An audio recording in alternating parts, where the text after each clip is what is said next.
আল্লাহ বললেন, ও দুনিয়ার মানুষেরা, ওই হাসরের দিনে, বিচারের দিনে মা বাবা সন্তানের পরিচয় দিবে না, সন্তানাদি মা বাবার পরিচয় দিবে না, স্বামী তার স্ত্রীর পরিচয় দিবে না, স্ত্রী তার স্বামীর পরিচয় দিবে না, কোনো ভাই তার বোনের পরিচয় দিবে না, বোনও তার ভাইয়ের পরিচয় দিবে না।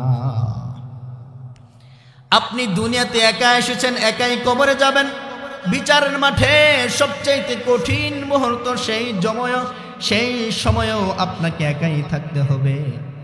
কিন্তু দুনিয়ার জমিনে মাঝখানে আপনি একা এসে একাই যাবেন, খালি হাতে এসেছেন, খালি হাতেই যাবেন। কিন্তু মাঝখানে আপনার সন্তানকে সুখে রাখার জন্য, আপনার স্ত্রীকে সুখে রাখার জন্য আল্লাহ ভুলে, নবী ভুলে কুফরির পথে চলে নিজেকে জাহান্নামী বানালেন। সাব্বাহা লিল্লাহি মা ফিস সামাওয়াতি ওয়া মা ফিল আরদ। রব্বুল আলামিন পৃথিবীর মানুষদেরকে লক্ষ্য করে বললেন, ও দুনিয়ার মানুষেরা, শুধুমাত্র তোমরা আমি আল্লাহর প্রশংসা করো এরকম না। আকাশ এবং জমিনের ভিতরে যত প্রাণী রয়েছে, এই প্রত্যেকটা প্রাণী আমি আল্লাহর প্রশংসা করে। রব্বুল আলামিন বললেন, ওয়ালিল্লাহি ইয়াসজুদু মা ফিস সামাওয়াতি ওয়া মা ফিল আরদ। রব্বে কারিম ডাক দিয়ে বললেন, ও নবী, আপনি আপনার উম্মতদেরকে জানায় দেন, শুধুমাত্র মানুষেরা আমি আল্লাহর ইবাদত করে, শুধুমাত্র মানুষেরা আমি আল্লাহকে সিজদা করে এরকম না। রব্বুল আলামিন বলেন, ওয়ালিল্লাহি ইয়াসজুদু মা ফিস সামাওয়াতি ওয়া মা ফিল আরদ। আল্লাহ বললেন, দুনিয়াতে যত প্রাণী আমি আল্লাহ সৃষ্টি করেছি, আকাশে, জমিনে, পানিতে, বনে, জলে, জঙ্গলে যত প্রাণী রয়েছে, প্রত্যেকটা প্রাণী রব্বে কারিমকে সিজদা করে, তাদের দেখানো পদ্ধতি, তাদের দেওয়া পদ্ধতি অনুযায়ী প্রত্যেকটা প্রাণী রব্বুল আলামিনের ইবাদত করে। ঠিক কি না? রব্বুল আলামিন বললেন, মিন দাব্বাতিন, যত প্রাণী রয়েছে প্রত্যেকটা প্রাণী রব্বুল আলামিনকে সিজদা করে। শুধুমাত্র মানুষেরা সিজদা করে এরকম না, শুধুমাত্র জিনেরা আল্লাহকে সিজদা করে এরকম না। আল্লাহ বললেন, যত প্রাণী আমি আল্লাহ সৃষ্টি করেছি, এই প্রত্যেকটা প্রাণী আমি আল্লাহকে সিজদা করে। কিন্তু রব্বুল আলামিন বললেন, ওয়ামা খালাকতুল জিন্না ওয়াল ইনসা ইল্লা লিয়াবুদুন। ও পৃথিবীর মানুষেরা, ওই যে সমুদ্রের মাছগুলি আমি আল্লাহকে সিজদা করে, আমি আল্লাহর প্রশংসা করে, তাসবিহ করে। ও দুনিয়ার মানুষেরা, জেনে রাখো, আমি আল্লাহ ওই সমুদ্রের মাছগুলিকে আমি আল্লাহকে সিজদা করার জন্য সৃষ্টি করি নাই, কিন্তু তারা করে। ওই যে জঙ্গলের পশু পাখিরা রব্বুল আলামিনকে সিজদা করে, রব্বুল আলামিনের প্রশংসা করে, কিন্তু এই সমস্ত প্রাণীগুলোকে রব্বুল আলামিন তার ইবাদতের জন্য সৃষ্টি করেছেন এমন বলেন নাই। বনের পাখিরা রব্বুল আলামিনকে সিজদা করে, তাসবিহ পড়ে, ওই সমস্ত পাখিদেরকে ইবাদতের জন্য সৃষ্টি করেছেন এমন কথা রব্বে কারিম কুরআনুল কারিমে বর্ণনা করে নাই। রব্বুল আলামিন বললেন, ওয়ামা খালাকতুল জিন্না ওয়াল ইনসা ইল্লা লিয়াবুদুন। ও নবী, আপনি আপনার উম্মতদেরকে বলে দেন, শুধুমাত্র মানুষ আর জিন জাতিকে আমি আল্লাহ আমার ইবাদতের জন্য সৃষ্টি করেছি। ইবাদতের জন্য সৃষ্টি করলেন আপনাকে, আমাকে, মানব জাতিকে। ইবাদতের জন্য সৃষ্টি করলেন জিন জাতিকে। ইবাদতের জন্য সৃষ্টি করলেন মানুষকে, পুরুষকে, নারীকে। এই সমস্ত সৃষ্টি আল্লাহর ইবাদত করবে, এটা আল্লাহর প্রত্যাশা, আশা। কিন্তু আজকে পৃথিবীর দিকে তাকায় দেখেন, ওই যে বনের পাখিরা, জঙ্গলের পশুরা আল্লাহর নাফরমানি না করলো, যেই সমস্ত মানুষকে আল্লাহর ইবাদতের জন্য সৃষ্টি করা হয়েছিল, ওই সমস্ত মানুষটাই আল্লাহর নাফরমানি করে। আপনার আমার গুনাহ করার কথা ছিল না, আপনার আমার প্রতিটি মুহূর্ত আল্লাহর ইবাদত করার কথা ছিল, আল্লাহকে সিজদা করার কথা ছিল, আল্লাহর প্রশংসা করার কথা ছিল। রব্বে কারিম যতগুলো বিধান দিয়েছেন বিধানগুলো মানার কথা ছিল, কিন্তু আপনি লক্ষ্য করেন ফজর থেকে নিয়ে সূর্যাস্ত যাওয়া পর্যন্ত আপনি এই 12 ঘন্টা সময়ের ভিতর থেকে কয় ঘন্টা আল্লাহর ইবাদতের ভিতরে ব্যয় করেছেন? আপনি তো 1 ঘন্টা সময়ও ব্যয় করেন না ইবাদতের ভিতরে। 5 ওয়াক্ত নামাজ আল্লাহ দিলেন, এই নামাজটা আপনি ঠিকমতো আদায় করেন না। নবীজি দাড়ি রাখার কথা বলেছেন, যুবক তুমি দাড়িটা পর্যন্ত রাখো না। ওই সমস্ত পশু পাখিরা আল্লাহর ইবাদত করে, তাদেরকে ইবাদত করার জন্য সৃষ্টি করা হয় নাই, তোমাকে আমাকে ইবাদতের জন্য সৃষ্টি করা হলো। এরপরে তুমি আর আমি আল্লাহর নাফরমানি করি। রব্বুল আলামিন বললেন জঙ্গলের পশু পাখিরা ইবাদত করে, এরপরেও তাদেরকে আল্লাহ জান্নাত দিবেন না। জান্নাত কিন্তু আপনার মতো আমার মতো মানুষের জন্যই আল্লাহ সৃষ্টি করেছেন। ওই সমস্ত পশু পাখি যদি ইবাদত না করত, এরপরও আল্লাহ ওই সমস্ত পশুদেরকেও জাহান্নামে দিতেন না। রব্বুল আলামিন বললেন এই যে মানুষেরা ইবাদত করার জন্য সৃষ্টি করেছি কিন্তু ইবাদত করে না, এই মানুষেরাই জাহান্নামে যাবে, এই মানুষরাই পরকালে শাস্তি ভোগ করবে। এই মানুষদের ভিতর থেকে যারা ইবাদত করবে, এই সমস্ত মানুষগুলোকে রব্বুল আলামিন জান্নাত দেওয়ার মাধ্যমে পরকালে সম্মানিত করবে। ঠিক কি না? আপনার আমার কি করার কথা ছিল পৃথিবীতে? চিন্তা করেন তো, একটু বিবেক খাটা। দুনিয়াতে রিজিকের পিছনে দৌড়াদৌড়ি করি, টাকার পিছনে দৌড়াদৌড়ি করি, ক্ষমতার পিছনে দৌড়াদৌড়ি করি, কিন্তু নবী বলেন ও আমার উম্মতেরা তাওয়াক্কালু আলাল্লাহ, যদি তোমরা রব্বে কারিমের উপরে পূর্ণ ভরসা আস্থা বিশ্বাস রাখতে পারো। ওই যে জঙ্গলের পশু বনের পাখিরা সকালবেলায় খালি পেটে বের হয়ে যায়, সন্ধ্যাবেলায় ভরা পেটে তারা ঘরে ফিরে, তোমরাও যদি আমি আল্লাহর উপরে পূর্ণ আস্থা রাখো, আমি আল্লাহ তোমাদেরকেও ভরা পেটে রাতে ঘরে ফিরাবো। মানুষের বিশ্বাস যত কমে যায়, মানুষের আস্থা ভরসা তাওয়াক্কুল যত কমে যায়, রব্বুল আলামিন তত পরিশ্রম আপনার কাঁধে চাপিয়ে দেন। আজকে ভরসা না থাকার কারণে আমাদের উপর আজকে পরিশ্রম বেশি করতে হয়। জঙ্গলের পশু বনের পাখিরা কোনো ব্যাংকে টাকা জমা করে নাই, করছে কি? ঘরের ভিতরে চাউল জমা করার জায়গা তাদের নাই, তাদের জন্য অর্থ উপার্জন করার কোনো পদ্ধতি রব্বে কারিম দেন নাই। কিন্তু ভরসা একমাত্র আল্লাহর উপরে রাখার কারণে ওই সমস্ত পশু পাখিরা কখনো না খেয়ে দুনিয়ার জমিন থেকে বিদায় নেয় না। আপনার ভরসা যত কমতে থাকবে তত আপনার পরিশ্রম বাড়তে থাকবে, আপনার ক্ষুধা বাড়তে থাকবে। আল্লাহর উপরে ভরসা যত বেশি রাখবেন তত আল্লাহ গায়বী ভাবে আপনার রিজিকের ব্যবস্থা করে দিবে।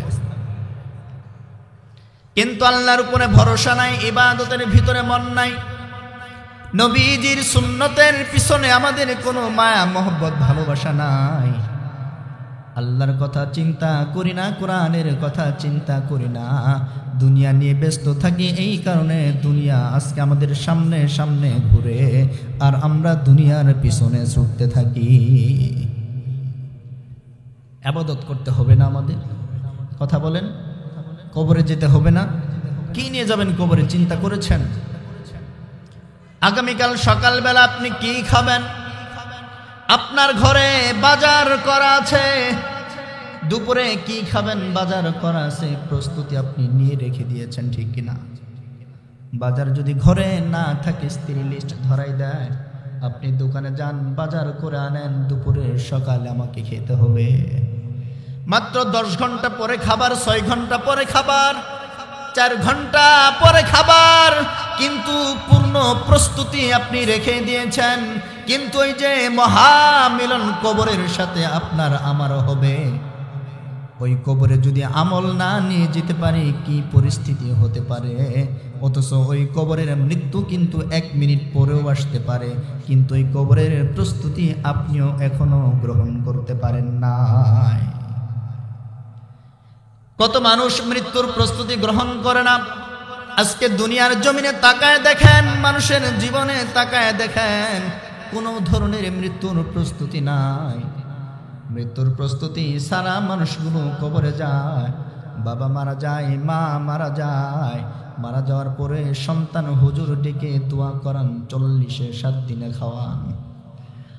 মুসলমান 3 দিনে 7 দিনে 40 দিনে খাওয়ার মাধ্যমেই যদি কোনো মানুষ জাহান্নাম থেকে মুক্তি পেত, পৃথিবীতে সাহাবায়ে কেরাম ইসলামের জন্য এত কষ্ট তারা করতেন না। আপনি এই আমল নিয়ে কবরে গেলে কিভাবে জান্নাতে যেতে পারবেন? হাশর ময়দানে রব্বুল আলামিন এই পৃথিবীতে যতগুলো নিয়ামত আপনাকে দিলেন, যতগুলো নিয়ামত রব্বে কারীম আপনাকে দিয়েছেন, পৃথিবীতে যতগুলো কাজ আপনি করবেন, আপনার বয়সের প্রতিটি মুহূর্ত সম্পর্কে কিয়ামতের ময়দানে রব্বুল আলামিন আপনাকে আমাকে জিজ্ঞাসাবাদ করবে। এর ভিতরে 5টা প্রশ্ন থাকবে। অন্যতম, রব্বুল আলামিন হাশরের ময়দানে যতগুলো প্রশ্ন মানুষকে করবে, যত বিষয়ে রব্বে কারীম আপনার কাছ থেকে হিসাব চাইবেন, এর ভিতরে 5টা প্রশ্ন থাকবে। অন্যতম, বিশ্বনবী বলেন এই 5টা প্রশ্নের ভিতরে একটা প্রশ্ন থাকবে, পৃথিবীর মানুষদেরকে লক্ষ্য করে আল্লাহ তাআলা বলবেন, ও পৃথিবীর মানুষেরা, আমি আল্লাহ তোমাকে পৃথিবীতে যৌবন দিয়েছিলাম, ফিমা আবলাহু, তোমাকে যৌবন দিয়েছিলাম, আর এই যৌবন কাল, যৌবনের সময়টুকু পৃথিবীতে তুমি কোন কাজের ভিতরে ব্যয় করেছ?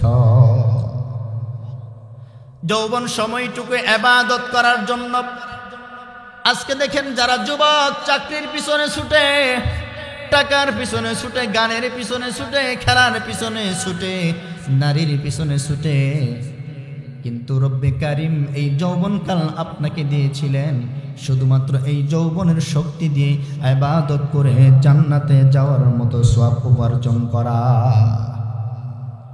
আপনি কি করলেন দুনিয়ার জমিনে, কি করলেন পৃথিবীর বুকে? বিশ্বনবী হাদিস শরীফে বর্ণনা করেন হাশরের ময়দানে 2টি হাদিস মিলে 9 শ্রেণীর মানুষ থাকবে হাশরের ময়দানে, যাদের মাথার উপরে সূর্যের তাপ লাগবে না। হাশরের ময়দানের পরিস্থিতি এমন হবে, সূর্যের তাপের কারণে মানুষের মাথার মগজগুলো গলে গলে পড়তে থাকবে। সূর্য মানুষের মাথার 1 বিঘত 1 মাইল অথবা 3 মাইল, 3টি বর্ণনা। সূর্য মাথার উপরে চলে আসবে, সূর্যের তাপের কারণে আপনার শরীর থেকে ঘাম ঝরতে ঝরতে কারো টাকনু, কারো হাঁটু, কারো কোমর, কারো গলা, কারো সাঁতারে পরিণত হয়ে যাবে। বিশ্বনবী বলেন সেই হাশরের ময়দানে পরিস্থিতি কেমন হবে? ইয়াউমা ইয়াফিরুল মারউ মিন আখিহি ওয়া উম্মিহি ওয়া আবিহি ওয়া সাহিবাতিহি ওয়া বানিহি। আজকের পৃথিবীতে যত বিপদই আসুক, মা কখনো সন্তান আমার না এই কথা বলে না। আজকের পৃথিবীতে যত বিপদই আসুক, বাবা সন্তানকে ছেড়ে যায় না।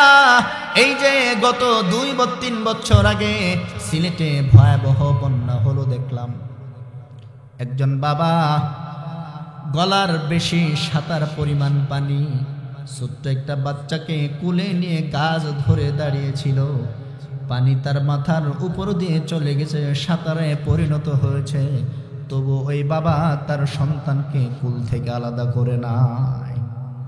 পানি শুকিয়ে যাওয়ার পরে মানুষ দেখতে পেল ওই বাবা তার ছোট্ট মেয়েটাকে বুকের ভিতরে জড়িয়ে ধরেছিল, আর ওই অবস্থাতেই মারা গিয়েছে 2 জনই, কিন্তু বাবা তার মেয়েকে তার থেকে আলাদা করে নাই। কিন্তু হাশরের ময়দান কেমন হবে? বিশ্বনবী উদাহরণ দেন, এমন বাবা হাশরের ময়দানে থাকবে, পৃথিবীতে শুধুমাত্র একটা নেকির অভাব, প্রত্যেকটা ইবাদত ঠিকঠাক মতো করেছিল, শুধুমাত্র একটা নেকির অভাব পড়ে যাবে হাশরের ময়দানে। আল্লাহ বলবেন তোমার তো আজকে একটা নেকির অভাব, তোমাকে জাহান্নামের ফাইসালা করে দেওয়া হলো। বৃদ্ধ বাবা সব ইবাদত করেছে দুনিয়ার জমিনে, আল্লাহ যখন বিচার শুরু করে দিলেন একটা নেকির অভাব পড়ে গেল। আল্লাহ বলবেন তোমার জন্য আজকে জাহান্নামের ফাইসালা করা হলো। যতগুলো নেকির প্রয়োজন জান্নাতে যাওয়ার জন্য একটা নেকি তোমার কম পড়েছে। আপনার আমার কত নেকি কম পড়তে পারে?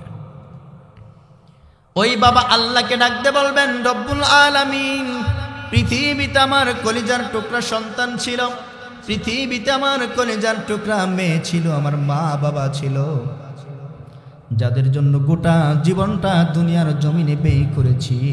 আজকে এক মুহূর্ত সময় দাও, ওই সন্তানের কাছ থেকে একটা নেকি এনে তোমার জান্নাতে প্রবেশ করতে চাই।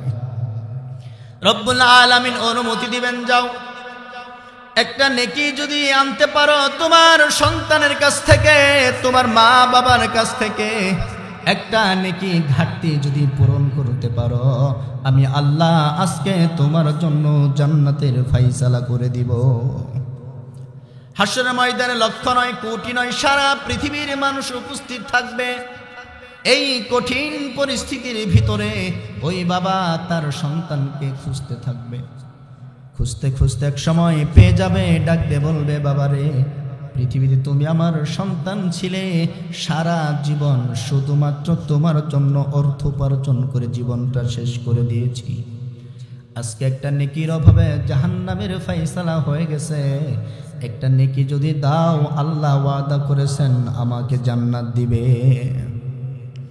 ওই সন্তান আপনার কলিজার টুকরা সন্তান, আপনার সন্তান যার জন্ম আজকে সূর্যোদয় থেকে নিয়ে সূর্যাস্ত যা পর্যন্ত পরিশ্রম করেন, যেই সন্তানের উপার্জন করতে গিয়ে যেই সন্তানকে সুখে রাখতে গিয়ে আজকে আপনি রব্বুল আলামিনকে ভুলে গিয়েছেন, যেই সন্তানের জন্য আজকে আপনি নবীকে ভুলে গেলেন, নবীজির সুন্নতগুলোর কথা ভুলে গেলেন, ওই সন্তানকে পেয়ে যাবেন। পাওয়ার পরে আপনি ডাক দিয়ে বলবেন বাবারে, একটা নেকির অভাব পড়েছে, যদি তুমি আমাকে দাও। ওই যে দেখো জাহান্নামের ভিতরে আগুন দাউ দাউ করে জ্বলে, আমাকে এখন ওই জাহান্নামের ভিতরে নিক্ষেপ করা হবে। যদি একটা নেকি দাও, আল্লাহ আমাকে জান্নাত দান করবে। ওই কলিজার টুকরা সেদিন কি জবাব দিবে? রব্বুল আলামিন জবাবটা কুরআনুল কারিমে তুলে দিলেন, নবীজি হাদিসে তুলে দিলেন, এই কারণে যাতে করে দুনিয়ার মানুষেরা সতর্ক হয়ে অন্ধকার কবরে আসতে পারে। বিশ্বনবী বলেন ওই সন্তান তখন জবাব দিবে, সুকান সুকান সুকান, দূর হয়ে যাও, দূর হয়ে যাও, দূর হয়ে যাও, আমি তো তোমাকে চিনি না। দুনিয়াতে অবশ্যই আমার বাবা ছিল, কিন্তু আমি তো তোমাকে চিনতে পারলাম না। আজকে যদি তোমাকে একটা নেকি দিয়ে দে, আর আমার যদি একটা নেকির অভাব পড়ে যায়, তখন আমি নেকির জন্য কার কাছে চলে যাব?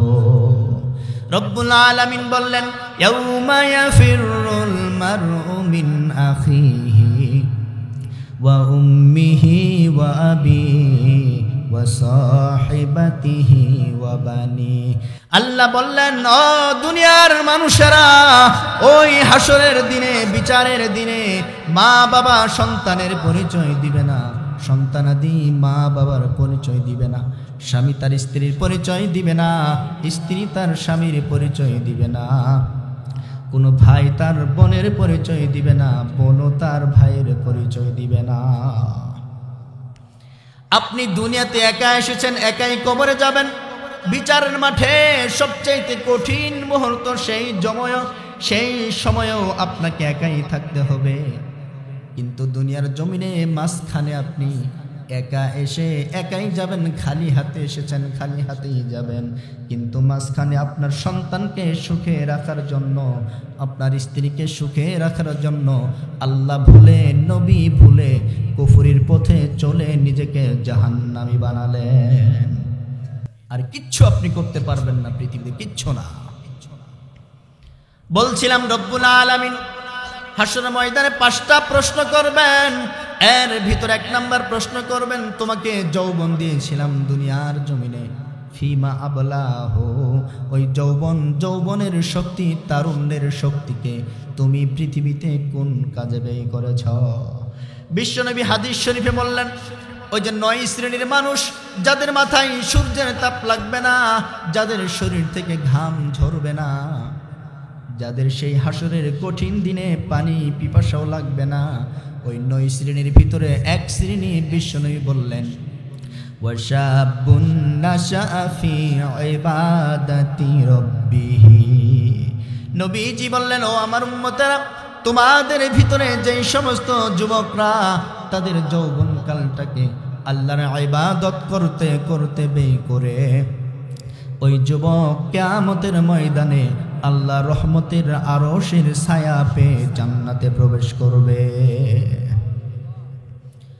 যারা যুবক যৌবনকাল ইবাদত করতে করতে ব্যয় করে, বয়স যখন 13, 14, 15, এই যে আপনার যৌবনকাল শুরু হয়ে গেল, 40, 45 পর্যন্ত যৌবনকাল থাকবে। এই সময়টুকু গুরুত্বপূর্ণ ইবাদতের সময়। এই সময়টুকুই আল্লাহ আপনার কাছ থেকে ইবাদতের জন্য চায়। বিশ্বনবী বললেন, এই যৌবনকালের এই সময়টুকু যদি পৃথিবীর যুবকরা, পৃথিবীর মানুষেরা যৌবনকালটাকে ইবাদতের ভিতরে ব্যয় করতে পারে, রব্বুল আলামিন কিয়ামতের ময়দানে তাদের জন্য জান্নাতের ফায়সালা করে দিবে। আজকে মসজিদগুলোর দিকে তাকান, ফজরের সময় মসজিদে দেখবেন 10-15 জন মুসল্লি নামাজের জন্য গিয়েছে, ইমাম ছাড়া একটা মানুষও সেখানে যুবক নাই, প্রত্যেকেই বৃদ্ধ। যাদের বয়স 70-80 তারাই শুধু মসজিদে।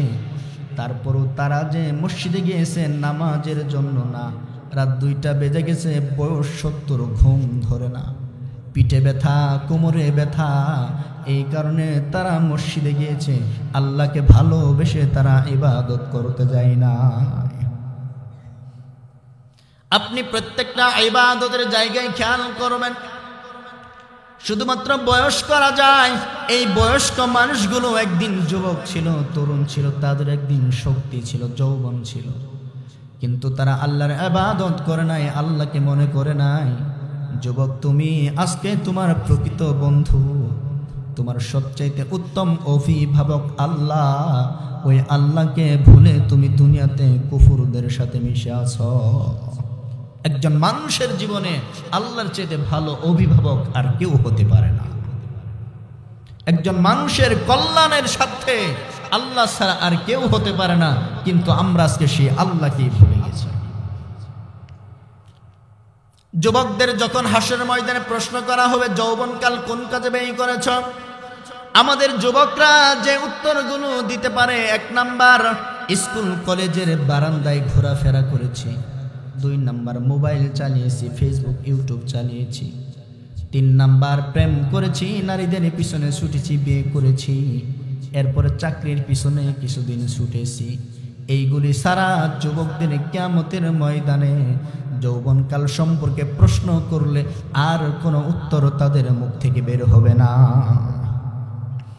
একজন যুবকের কেমন ব্যবহার হওয়া উচিত ছিল, একজন যুবকের কেমন আমল করা উচিত ছিল, নবীর হাদিস।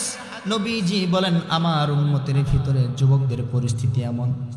নবীজি বলেন, আমার উম্মতের ভিতরে লাকুনান্না ফি হাযিহিল উম্মতি খাসফুন ওয়া কাযফুন ওয়া মাসখুন।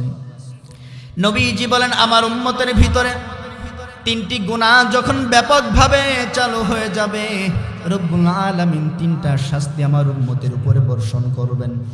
1 নাম্বার গুনাহ, রব্বুল আলামিনের নবী পয়গম্বর মুহাম্মদুর রাসূলুল্লাহ বললেন, খাসফুন ওয়া কাযফুন ওয়া মাসখুন। আমার উম্মতের মানুষেরা যখন ওয়াইদা শারিবুল খুমুর ওয়াত্তাখাযুল কাইনাতি ওয়া দারাবু বিল মাআসিফ, যখন আমার উম্মতেরা মদ পান করবে, নায়িকা গায়িকা নিয়ে ব্যস্ত থাকবে, মদ পান করবে, গান বাজনা শুনবে, এই 3টা গুনার কাজ যখন আমার উম্মতেরা করবে, রব্বুল আলামিন ওই সময় আমার উম্মতের উপরে 3টা শাস্তি তাদের উপরে চাপিয়ে দিবেন। কয়টা গুনাহ? 3টা গুনাহ। 1 নাম্বার ওয়াইজা শারিবুল খুমুর, মদ পান করবে। 2 নাম্বার ওয়াত্তাখাযুল কায়নাত, গায়িকা নায়িকা, ওয়াযরাবু বিল মাআসি, ঢোল তবলা বাজনা, এগুলো নিয়ে যখন তারা মেতে থাকবে, ব্যস্ত থাকবে, রব্বুল আলামিন তখন উম্মতের ভিতরে 3টা শাস্তি দিবেন। 3টা গুনার কারণে 3টা শাস্তি।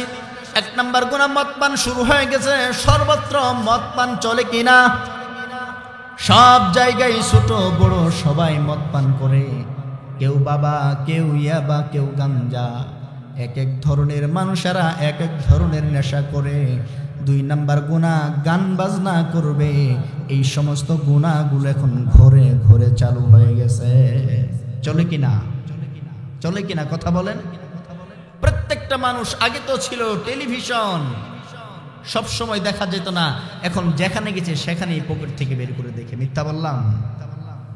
গুনাহগুলো ছড়াছড়ি হয়ে গেছে। শাস্তি 3টাও রব্বুল আলামিন বর্ষণ করে দিলেন। 1 নাম্বার শাস্তি, উম্মতের মানুষগুলোর চেহারা পরিবর্তন হয়ে যাবে। রাতে আপনি ভালো মানুষ, ঘুমিয়ে পড়লেন, সকালবেলায় ঘুম থেকে উঠে দেখবেন আপনার চেহারাটা বানরের চেহারায় পরিবর্তন হয়েছে। তামির হায়াত পত্রিকায় এসেছে, ব্রাজিলে 732 জন মানুষ রাতের বেলায় ভালো মানুষ ঘুমিয়েছিল। সকালবেলায় ঘুম থেকে উঠে দেখে তাদের চেহারাটা বানরের চেহারায় পরিবর্তন হয়ে গেছে। বৈজ্ঞানিকরা বলছে এই রূপ অতি দ্রুত সারা পৃথিবীময় ছড়িয়ে পড়বে। বিশ্বনবী বলেন, যখন মানুষের মদ পান করবে, গান বাজনা, নাটক, সিনেমা বেশি বেশি দেখবে, বেশি বেশি শুনবে, তখন আল্লাহ তাদের চেহারাগুলোকে পরিবর্তন করে দিবেন। বিজ্ঞান আজকে এই কথা বললেও আপনার আমার পয়গম্বর ১৫০০ বছর আগে এই রোগের চিকিৎসার কথা বর্ণনা করে দিয়ে গেছে। 2 নাম্বার শাস্তি, বিশ্বনবী বললেন, আমার উম্মতের ভিতরে বেশি বেশি ভূমিকম্প হওয়া শুরু হবে। 3 নাম্বার শাস্তি, বিশ্বনবী বললেন, আপনি বসে আছেন, শুয়ে আছেন, খাবার খাচ্ছেন, এমন সময় আপনার ঘর, আপনার পরিবারের মানুষগুলো নিয়ে মাটির নিচে ডাবতে শুরু করবে। এমনিতেই এখানে বসে আছেন, এখানেও ডেবে যেতে পারে। এটা শাস্তি এই উম্মতের জন্য। ফরিদপুরে পত্রিকায় দেখলাম 25টা ঘর একসাথে মাটির নিচে ডেবে গেছে, কোনো কারণ নাই। ভারতে কয়েকটা গ্রাম একেবারে মাটির নিচে ডেবে গেছে, কোনো কারণ নাই। তারা কারণ খুঁজে পায় না, কিন্তু এই কারণ বিশ্বনবী ১৫০০ বছর আগে হাদিসে বর্ণনা করলেন। চেহারা পরিবর্তন হয়ে যাবে গান বাজনা শোনার কারণে, মদ পান করার কারণে। ঘরবাড়িগুলো মানুষ নিয়ে মাটির নিচে ডাবতে শুরু করবে, গান বাজনা শোনার কারণে, মদ পান করার কারণে, নাটক সিনেমা দেখার কারণে। আজকের যুবকরা এগুলো নিয়ে সবসময় ব্যস্ত থাকে। মোবাইলের ভিতরে নায়িকাদেরকে নিয়ে সবসময় ব্যস্ত থাকে, সবসময় নাটক সিনেমা নিয়ে ব্যস্ত থাকে। তাফসীর ইবনে কাসিরের ভিতরে এসেছে, একজন যুবক খলিফাতুল মুসলিমিন ওমর রাদিয়াল্লাহু তাআলা আনহুর সময় মসজিদে বসে সবসময় ইবাদত করে, জিকির করে, সবসময় বসে কোরআন তেলাওয়াত করে, নফল নামাজ পড়ে, আল্লাহ আল্লাহ জিকির করে। যুবক মসজিদের ভিতরে বসে বসে ইবাদত করে। ওই মসজিদের পাশ দিয়ে একজন নারী প্রতিদিন একটা জায়গায় যায়, প্রতিদিন ওই মসজিদের পাশ দিয়ে যা, আর যুবকটাকে মসজিদের ভিতরে ইবাদত করতে দেখে সব সময় ইবাদতের ভিতরে লিপ্ত থাকে। মেয়েটার চোখে ছেলেটা ভালো লাগলো, পছন্দ হয়ে গেল। ওই মেয়ে মসজিদের দরজায় এসে ছেলেকে বিয়ের প্রস্তাব দিয়ে দিল। কিন্তু যুবকটি ইবাদত করতেছিল, নারী তার সামনে এসে গেছে, দেখে যুবকের ভিতরে আল্লাহর কথা স্মরণ হয়ে গেল। এই যে নারী আমার সামনে চলে আসছে দেখলাম, জানি না রব্বে কারিম কিয়ামতের দিনে আমার কি বিচার করে। এই কথা চিন্তা করে যুবক বাড়িতে চলে গেল, মসজিদে আসে না, বাড়িতে বসে বসে ইবাদত করে। কয়েকদিন পার হয়ে গেল, দেখে ওই নারী একদিন তার বাড়ির আঙ্গিনায় পৌঁছে গিয়েছে। যুবক হঠাৎ করে নারীর দিকে তাকালেন, রব্বুল আলামিনের কথা মনে পড়ে গেল। বারবার কোরআনুল কারীমের একটা আয়াত তিলাওয়াত করতেছিলেন। রব্বুল আলামিন বলেন, ইন্নাল্লাযীনা তাকাউ ইযা মাসসাহুম তাইফুম মিনাশ শাইতানি তাযাক্কারু ফাইদা হুম মুবসিরুন। রব্বুল আলামিন বলেন, ইন্নাল্লাযীনা তাকাউ ইযা মাসসাহুম তাইফুম মিনাশ শাইতান, যখন তোমাদের ভিতর থেকে যারা খোদা ভীরু ইবাদত করে ওই সমস্ত মানুষদেরকে যখন শয়তান কুমন্ত্রণা দিয়ে গুনাহ করায়, আবার যখন তাদের মনে আল্লাহর ভয় জাগ্রত হয়, ওই মানুষগুলো সাথে সাথেই তাদের দৃষ্টিকে ফিরিয়ে নেয়। এই আয়াতটি বারবার যুবক পড়তেছিলেন। পড়তে পড়তে যুবক অজ্ঞান হয়ে যায়, বেহুশ হয়ে যায়, জ্ঞান হারিয়ে ফেলে। মানুষেরা মাথায় পানি ঢেলে তার জ্ঞানটা ফিরিয়ে নিয়ে আসে। যুবকের যখন জ্ঞান ফিরে আসে, আবারও মনে হয় আমি একজন নারীকে দেখে ফেলেছি, জানি না কিয়ামতের ময়দানে রব্বুল আলামিন আমার সঙ্গে কেমন আচরণ করে।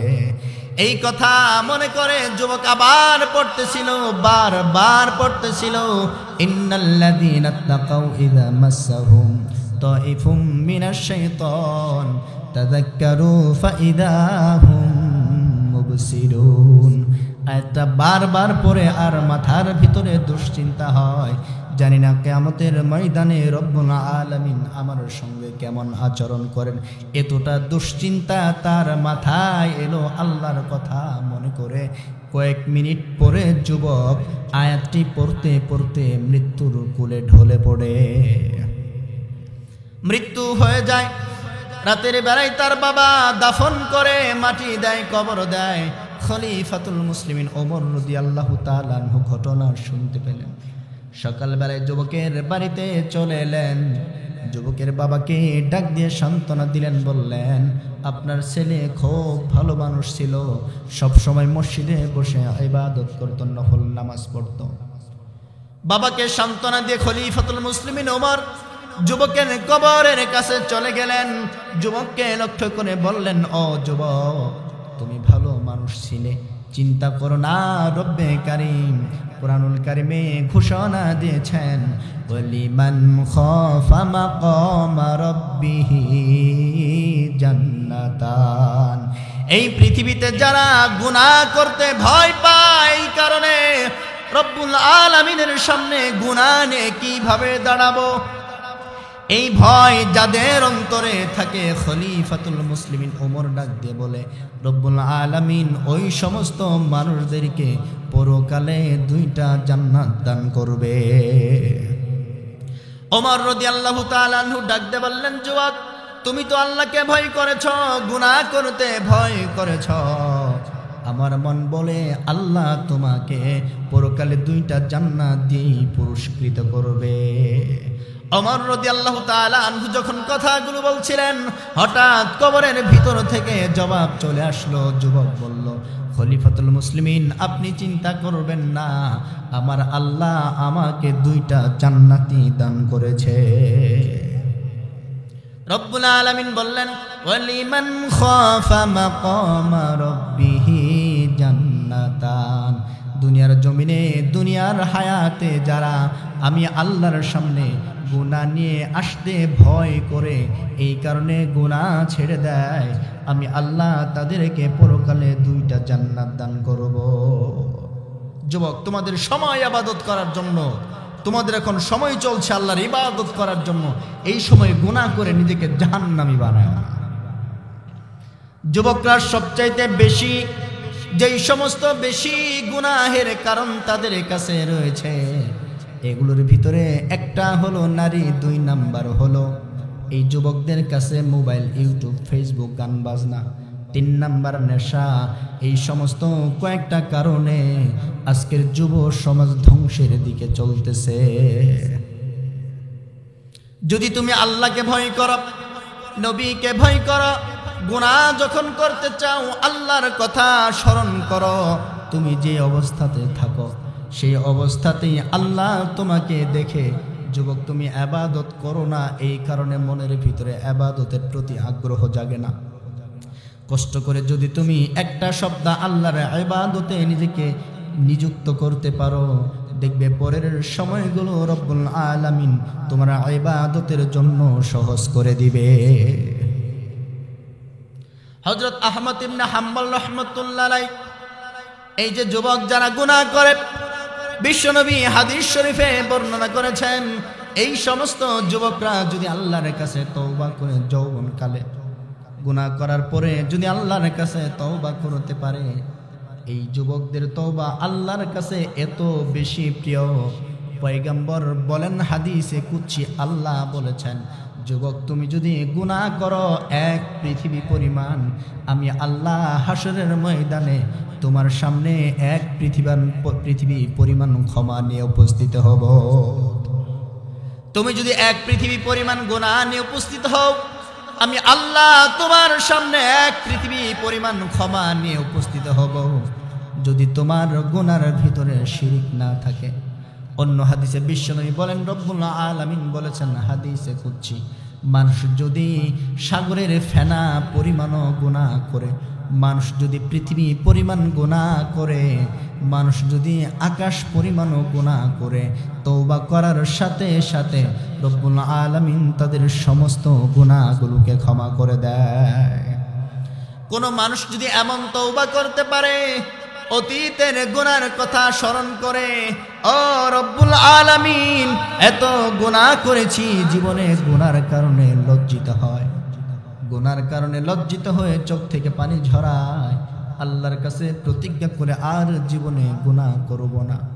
অসৎ সঙ্গ যারা ছিল তাদেরকে পরিহার করে জবানের মুখ থেকে এই দোয়া যদি পাঠ করতে পারে অন্তরের জবান দিয়ে, আস্তাগফিরুল্লাহাল্লাযী লা ইলাহা ইল্লা হুয়াল হাইয়ুল কাইয়্যুম ওয়া আতুবু ইলাইহি।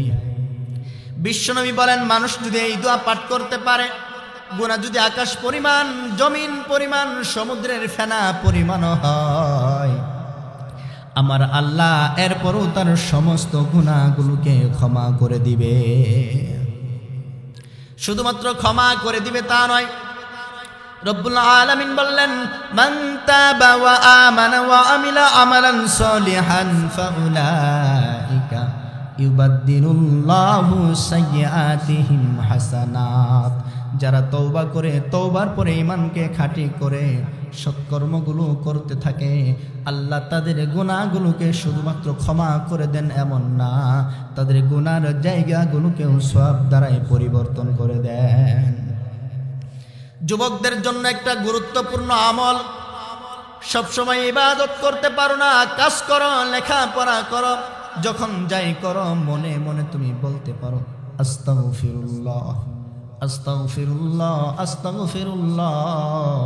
এই একটা শব্দ যদি তোমার জবান থেকে প্রতিদিন বের হয়, আল্লাহ রাব্বুল আলামিন তোমাকে, যেদিন তুমি পৃথিবীতে এসেছিলে, ভূমিষ্ঠ হয়েছিলে, ওই দিন যেমন নিষ্পাপ তুমি থাকবে, এই দোয়া পড়ার কারণে ওই সময়ও আল্লাহ তোমাকে নিষ্পাপ বাচ্চাদের মতো বানিয়ে দিবে। যুবকদের জীবনের যত সমস্যা আল্লাহ সমাধান করে দিবে, যত চাহিদা, যত আশা, যত পাওয়া আল্লাহর কাছে চাও, আল্লাহ পূরণ করে দিবে। এই শব্দটা বারবার পড়ার কারণে মুস্তাজাবুদ দাওয়া হতে পারে, এমন কথাও আহমদ ইবনে হাম্বল রাহমাতুল্লাহ আলাইহি বলেছেন। আহমদ ইবনে হাম্বল রাহমাতুল্লাহ আলাইহি এই শীতের মৌসুমে বৃদ্ধ বয়স এক সময় সফরে বের হলেন। বৃদ্ধ মানুষ শীতের সময় সফরে বের হয়েছেন। রাস্তা চলতে চলতে রাত হয়ে গেল, চিন্তা করলেন পাশে কোন একটা মসজিদ খুঁজে বের করে এশারের নামাজ পড়ে ওই মসজিদে রাতটা কাটিয়ে দিব। মসজিদ খুঁজতে লাগলেন, খুঁজতে খুঁজতে মসজিদ পেয়ে গেলেন, এশারের নামাজ পড়লেন। নামাজ শেষে একটা চাদর ছিল গায়ে, চাদরটা সারা শরীরে দিলেন, চাদর দিয়ে সারা শরীরে ঢেকে মসজিদের এক পাশে বসে জিকির করতে লাগলেন। নামাজ শেষ হয়ে গেল, সমস্ত মানুষেরা বের হয়ে গেল। মসজিদের খাদেম আহমদ ইবনে হাম্বল রাহমাতুল্লাহ আলাইহির কাছে গেলেন, বললেন, আল্লাহর বান্দা, তুমি নামাজ শেষ করেছো, সমস্ত মানুষ বের হয়ে গেছে, তুমি কিন্তু এখনো মসজিদের ভিতরে বসে আছো।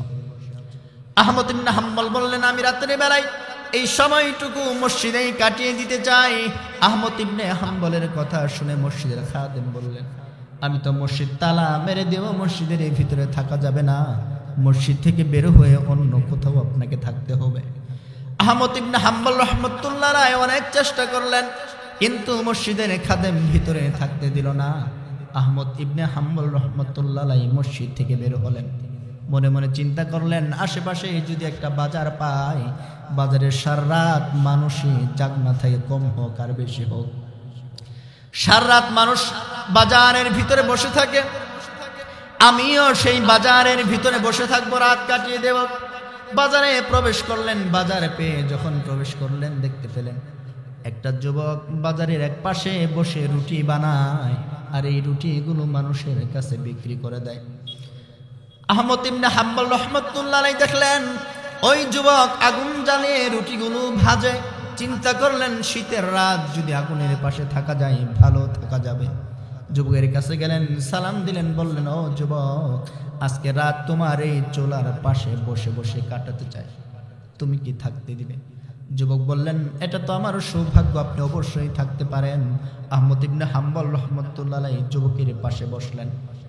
আহমদ ইবনে হাম্বল রাহমাতুল্লাহ আলাইহি লক্ষ্য করলেন, যুবক যখন আটাগুলো পানির সঙ্গে মিশিয়ে খামির বানায়, তখন মুখ দিয়ে বলে আস্তাগফিরুল্লাহ। আবার ওই রুটি খামিরগুলো যখন রুটি বানায়, তখন বলে আস্তাগফিরুল্লাহ। আবার যখন রুটিগুলো আগুনে ভাজে, তখন বলে আস্তাগফিরুল্লাহ।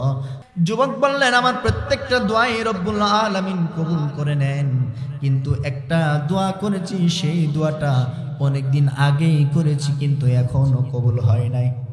আহমদ ইবনে হাম্বল জিজ্ঞেস করলেন, যুবক বলো দেখি তোমার সেই দোয়াটা কি ছিল? যুবক বললেন, হুজুর আমি জানি, আমি শুনেছি বর্তমান সময়ের সবচেয়ে বড় আলেম আহমদ ইবনে হাম্বল, আমি তার নাম শুনেছি, তার কথা মানুষের মুখে শুনেছি, আল্লাহর কাছে দোয়া করেছি, রব্বুল আলামিন তুমি ওই আহমদ ইবনে হাম্বল, ওই বড় আলেম, ওনার সাথে আমার সাক্ষাতের ব্যবস্থা করে দিও। কিন্তু যুবক জানে না, ওই যে আহমদ ইবনে হাম্বল যার সাথে কথা বলে, তিনি সেই আহমদ ইবনে হাম্বল। আহমদ ইবনে হাম্বল কথাগুলো শুনছিলেন, চোখ দিয়ে পানি ঝরছিল, নিজেকে আটকে রাখতে পারলেন না। যুবককে ডাক দিয়ে বললেন, যুবক তোমার এই দোয়াও কবুল হয়েছে, কিন্তু এত বেশি আল্লাহর কাছে কবুল হয়েছে। যুগের শ্রেষ্ঠ আলেম আল্লাহ তোমাকে তার কাছে না নিয়ে ওই শ্রেষ্ঠ আলেমকেই তোমার দরবারে নিয়ে এসেছে।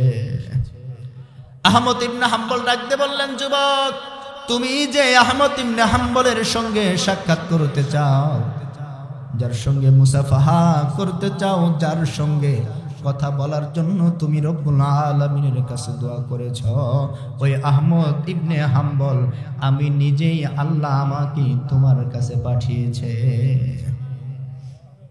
যুবকদের আমল কেমন হওয়া উচিত? মুরব্বীরাও করতে পারেন আমলটা, প্রতি মুহূর্তে আপনি এই আমলটা করেন আল্লাহর কাছে, আস্তাগফিরুল্লাহ আস্তাগফিরুল্লাহ। কোন মানুষ যদি এই দোয়া বারবার বলে, বারবার রব্বে কারীমের কাছে এই শব্দটা পড়তে থাকে, ওই মানুষ পৃথিবীতে যত বিপদেই পড়বে, রব্বুল আলামিন গায়বী ভাবে তাকে সেই বিপদ থেকে রক্ষা করবে। পৃথিবীতে শক্তিশালী যতগুলো দোয়া আছে, তার ভিতরে আস্তাগফিরুল্লাহ এটা অন্যতম একটি দোয়া। আপনি পড়েন, নিয়মিত দেখেন, আজকে থেকে পড়েন, আজকে থেকে আপনি বাস্তবতা টের পাবেন। রিজিকের ব্যবস্থা আল্লাহ গায়বী ভাবে করে দেবে। এই দোয়া মনে মনে বারবার বেশি বেশি পড়লে কি হয়? আপনার অন্তর নরম থাকে, আল্লাহর কথা স্মরণ হয়। যুবকরা অনেক আছে ইবাদত করতে চায় কিন্তু পারে না। অনেকে বলে হুজুর নামাজ পড়তে চাই কিন্তু পরিবেশের কারণে হয় না। তুমি এই দোয়াটা যদি বারবার প্রতিদিন নিয়মিত পড়তে পারো, বিশ্বাস করো এই দোয়াই তোমাকে আল্লাহর মসজিদ পর্যন্ত নিয়ে যাবে, আল্লাহ পর্যন্ত পৌঁছে দিবে। আমাদের যুবকদের আমল ভালো না, আমল নেই এখন। যুবকরা যখন ওই ব্রাজিল আর্জেন্টিনার ফুটবল ক্রিকেট খেলা হয়, দেখবেন রাত 1টা 2টা পর্যন্ত টেলিভিশনের দোকানে বসে থাকে। মিথ্যা বললাম? কিন্তু এশারের নামাজ হয় রাত 7:30টায়। যুবককে বললে বলে হুজুর এখন সময় নাই, পারি না, ঠান্ডা পানি, ঘুম ধরছে, বলে না এরকম? তুমি সব সময় গুনার ভিতরে লিপ্ত থাকো। চিন্তা করো তো, তোমার বয়স 25-30, নামাজ তো পড়ো না, দাড়ি তো রাখোই না, সব সময় গান শোনো, এই অবস্থায় যদি তোমার মৃত্যু আসে, কি জবাব দিবে আল্লাহর কাছে? জান্নাতে যাওয়ার মতো আমল আছে? কি অবস্থা হবে আপনার? আপনি বিশ্বাস করেন কবর, জান্নাত, জাহান্নাম, কিন্তু আমলের সাথে কোনো সম্পর্ক নাই, কি অবস্থা হবে? এই জন্য যুবক যারা রয়েছ, নিজেদের আমলটাকে পরিবর্তন করো। এই যে বহু পরিশ্রম করে আজকে মাহফিলের আয়োজন করেছ, কিন্তু যদি তুমি নামাজটা ঠিক মতো আদায় না করো, এই মাহফিল তোমাকে আল্লাহর জান্নাত পর্যন্ত নিয়ে যেতে পারবে না। এত কষ্ট করে মাহফিল করলেন, ওয়াজ শুনলেন, দেখবেন ফজরের সময় মসজিদে 15 জন মুসল্লিও খুঁজে পাওয়া যাবে না। ওটা ছিল বাস্তবতা। মসজিদে যদি পাওয়া না যায়, এই মাহফিলে আপনার কি উপকার হবে? কেমন হবে আপনার অবস্থা হাসরের ময়দানে?